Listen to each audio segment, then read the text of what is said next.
media entertainment has changed so much. One of the ways it's changed is that people used to all be on the same page. Yeah. For better or worse, when you were early on hosting the Oscars was maybe one of the last times when you've got the right guy doing the job, but it's not just that.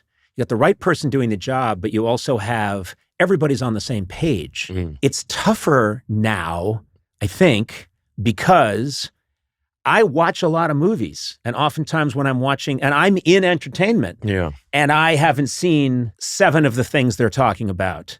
Whereas when I think about the shows when you were hosting, you had amazing, great material, you're very comfortable, you're in charge of the room, but also everybody's gathered around the campfire, and it felt like a time that might not come back. I agree. Because people were going to movies, and there were movie stars.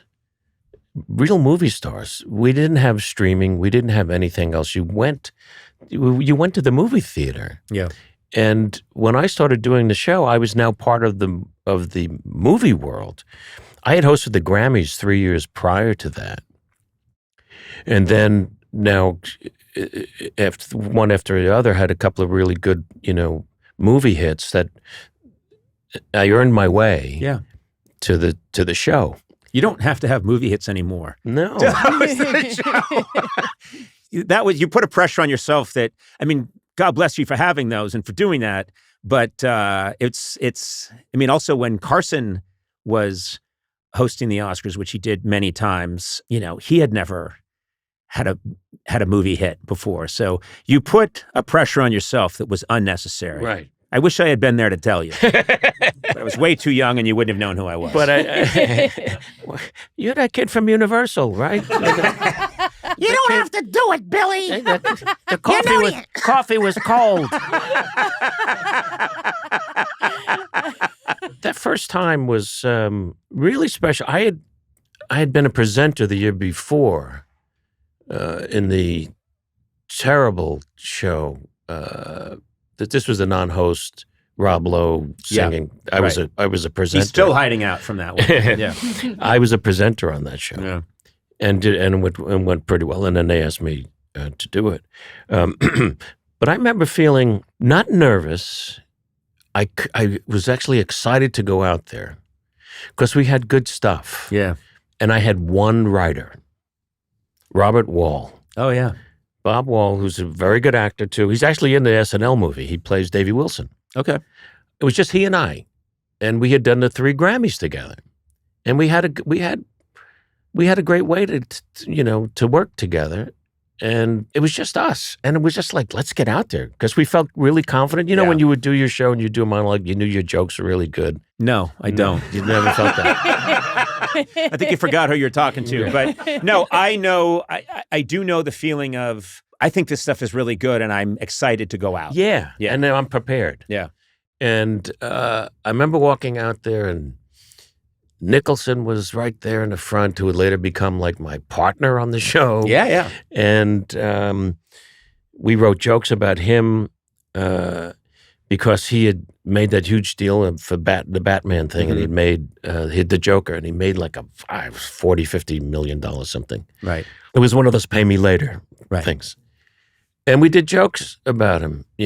Jack is so wealthy, Morgan Freeman drove him here tonight.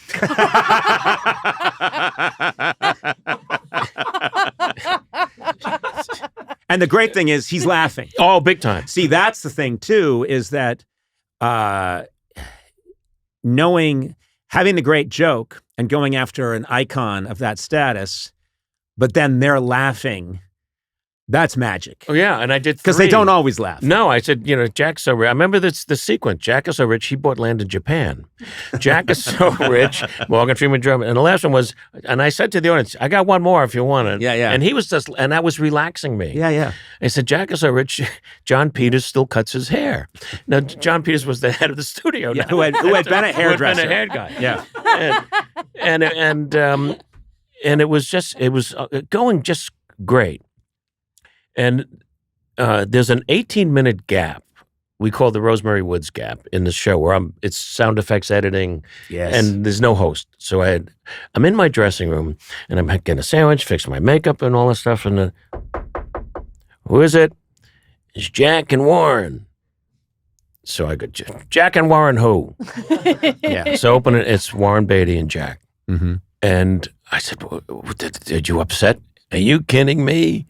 Thanks for talking about my money, kid. And he said, I just want to say one thing. It's great you're doing this. Keep doing it. And it's just so important that you're here. And we love you both. Both of us just want you to have a great rest of the show. And we're going to have a little thing later at the Hacienda if you want to come by. I said, he's got a Hacienda. Yeah. I never knew anyone had a hacienda. I thought only in Zorro did somebody have a hacienda.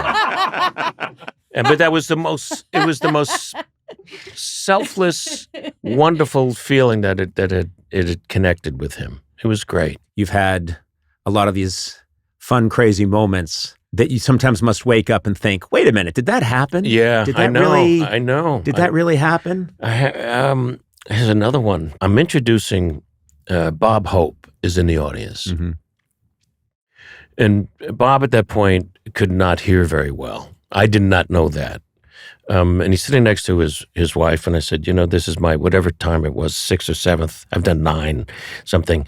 And I said, Bob, I'm just renting your house for a while. Mm-hmm. Just, ladies and gentlemen, the great Bob Hope, and he knows the camera's on him. They're roving through the audience with the mini cam on him, and he knows, and then the camera goes away, and he looks at me, and he slips me the finger, just fooling, like thank you, like that. Yeah. And I just cracked, and it was just so great. The next day, I get a handwritten note delivered to my house. Yeah. Which I have framed at home from Bob Hope. It's very nice things he said. You could do this, you could do that, and that. And he said, but why didn't you call me to play your brother in Mr. Saturday Night? I would have saved you a fortune on makeup. Keep doing it, Bob. It's great things.